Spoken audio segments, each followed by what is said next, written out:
اگر آپ کو یہ والا خوف آتا ہے تو اللہ تعالیٰ آپ کو بے شمار دولت دینا چاہتے ہیں۔ بسم اللہ الرحمن الرحیم۔ انسان کبھی نیند کی حالت میں بہت سی ایسی چیزیں دیکھتا ہے جو بیداری اور جاگنے کی حالت میں نہیں دیکھ سکتا۔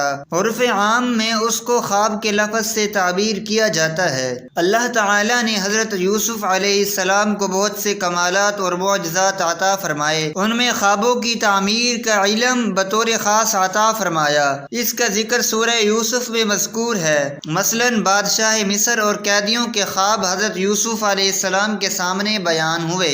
آپ علیہ السلام نے ان کی تعبیر بیان فرمائی اور اس تعبیر کے مطابق آئندہ واقعات رونما ہوئے۔ قرآن مجید دو ٹوک انداز میں خوابوں کے وجود کی صداقت کا بیان کر رہا ہے کہ تعبیر کا فن اللہ پاک نے اپنے نبی کو عطا کیا۔ خواب جب کا انکار کیے یہ محض وہم ہے، یہ من گھڑت چیز ہے، یہ باطل ہے اور رویہ صالح کا کوئی وجود نہیں، خود قرآن مجید کی آیت کا انکار ہے۔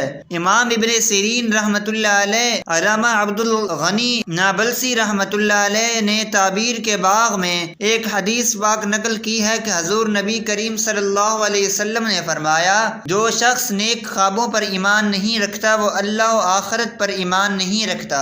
ناظرین، بہت سے لوگ کہتے ہیں کہ ہم رات کے 2-3 بجے خواب دیکھتے ہیں، آنکھ کھل جاتی ہے، پھر اس کے بعد نیند نہیں آتی، تو سمجھ لو اللہ تعالیٰ آپ کو کچھ دینا چاہتا ہے، اللہ تعالیٰ آپ سے راضی ہے۔ اگر رات کی کسی آخری حصے میں آپ کی آنکھ کھل رہی ہے، چاہے وہ خواب کے ذریعے سے کسی بھی طرح ہو، ایسے ہی اچانک کھل گئی، تو اس کے پیچھے ایک بہت بڑا راز ہوتا ہے جس کو عام طور پر لوگ نہیں سمجھتے ہیں۔ خواب کچھ ایسے ہوتے ہیں جو فرشتوں کی جانب سے ہوتے ہیں، اور فرشتوں کی جانب سے ہونے والا خواب اللہ کی طرف سے ہوتا ہے۔ خواب کی 3 قسمیں ہیں۔ ایک قسم وہ ہے جو فرشتوں کی جانب سے ہوتی ہے، جو سچے خواب ہوتے ہیں جس کی کوئی تعبیر بھی ہوتی ہے۔ دوسری وہ قسم ہوتی ہے جو شیطان کی جانب سے ہوتی ہے۔ تیسری وہ قسم ہوتی ہے جو انسان کے ذہنی خیالات ہوتے ہیں۔ یہ 3 طرح کے خواب ہوتے ہیں۔ اب اگر کسی انسان نے مردوں کو دیکھا یا کسی کے بارے میں بات کر رہا تھا، اسی طرح کی اسی قسم کا کوئی خواب رات میں دیکھ لیا،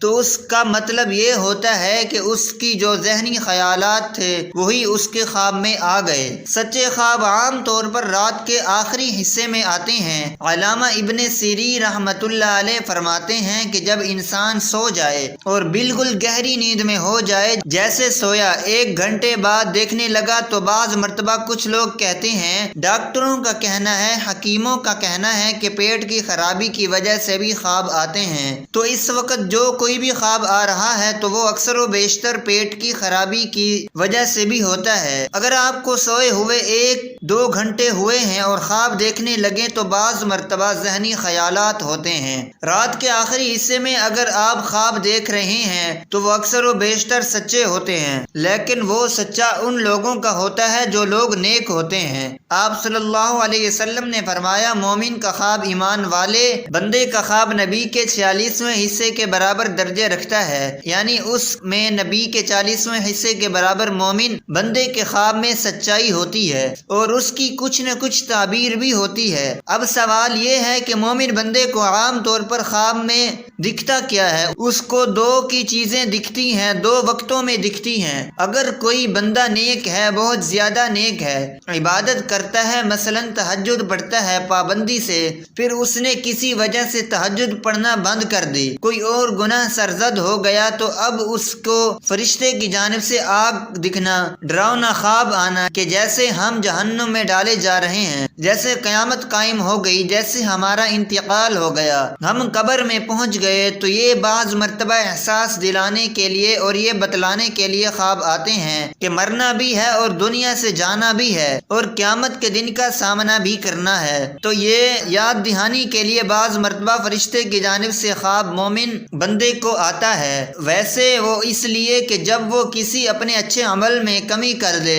دوسرا خواب اس وقت بھی آتا ہے جب انسان بہت زیادہ پریشانی کا شکار ہو، کیونکہ وہ مومن بندہ ہے، نیک بندہ ہے، بڑی پریشانی پریشانیاں اس کو ہیں اس کو فرشتے کے ذریعے کوئی خوشخبری، کشف یا الہام بھی کیا جاتا ہے اور اس کو صبر دلایا جاتا ہے کہ تمہیں پریشان ہونے کی ضرورت نہیں ہے۔ جیسے انسان دنیا میں بہت زیادہ پریشان رہتا ہے، کیونکہ آپ صلی اللہ علیہ وسلم نے فرمایا دنیا مومن کی قید خانہ ہے، کافر کے لیے جنت ہے، تو مومن قید خانے میں ہے۔ اب یہاں اس کو کچھ اچھا نہیں لگ رہا، دنیا ہی اسے اچھی نہیں لگ رہی، تو اب اس کو خواب کی حالت میں آخرت میں اچھے اچھے انعامات کا دکھنا، جنت کی بہترین نہروں کا دکھنا، جنت اصل میں تو کسی نے نہیں دیکھی لیکن خواب میں اس کی ایک جھلک دیکھنا کہ ہاں جنت جیسے انعامات اللہ تعالیٰ نے نیک بندوں کے لیے رکھے ہیں، وہ اس کو دیکھ کر صبر کر لے اور اس کے ایمان میں اور زیادہ مضبوطی آ جائے، اس کا ایمان اور زیادہ کامل ہو جائے۔ اس لیے اس مومن بندے کو یہ خواب نظر آتا ہے۔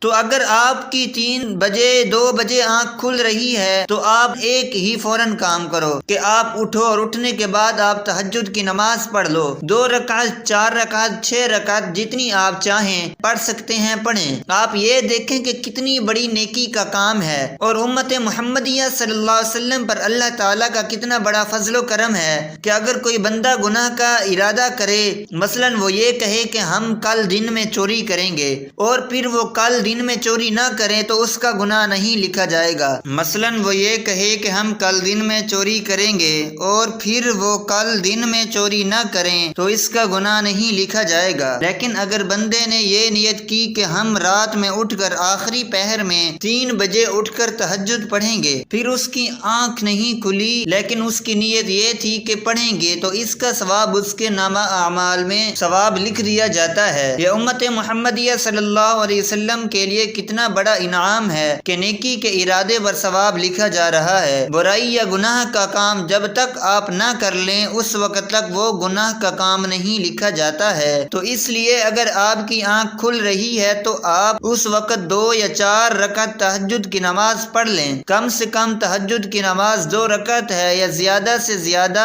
12 رکعت ہوتی ہے۔ اگر بعض مرتبہ آخری پہر میں آپ کو کوئی حاجت وغیرہ کے لیے اٹھنا ہو تو اس کے لیے اٹھ جاتے ہیں تو آپ وضو کریں، 2 رکعت نماز تحیۃ الوضو پڑھیں اور اس کے بعد آپ تہجد کی نماز پڑھ لیں۔ رسول اللہ صلی اللہ علیہ وسلم نے فرمایا جو بندہ رات میں سونے سے پہلے ذکر و اذکار کر لے اور صبح اٹھ کر تہجد پڑھ لے تو اس کی پوری رات عبادت میں لکھی جاتی ہے۔ تو یہ عبادت کا ثواب آپ لوگ ضرور لیجئے۔ اور اچھے خواب جو میں نے آپ کو بتائے ہیں کہ فرشت کی جانب سے خواب ہونے کے لیے مومن ہونا شرط ہے، تو بس اگر بندہ مومن ہے اور آخری پہر میں خواب دیکھ رہا ہے تو جس طرح کا اس نے خواب دیکھا ہے تو وہ صبر کرے، دنیا کی پریشانیوں کو ذہن پر نہ لے، اور اگر آگ یا ڈراؤنی چیز دیکھیں تو وہ یہ خیال کرے کہ ہم سے کون سا ایسا گناہ ہو رہا ہے جو ہم نیکی سے دور ہیں جس کی وجہ سے ہمیں اس طرح کا خواب آیا ہے۔ تو اللہ تعالیٰ جس بندے کو کچھ عطا کرنا چاہتا ہے اس سے محبت کرتا ہے، اسی کو اس سے طرح کے خیالات آتے ہیں۔ دین پر محنت کرنا چاہیے اور رسول اللہ صلی اللہ علیہ وسلم کے بتائے ہوئے تمام طریقوں پر عمل کرنا چاہیے۔ اللہ پاک ہمیں بہتر عمل کرنے کی توفیق عطا فرمائے اور نیکوکاروں میں شامل کرے، آمین۔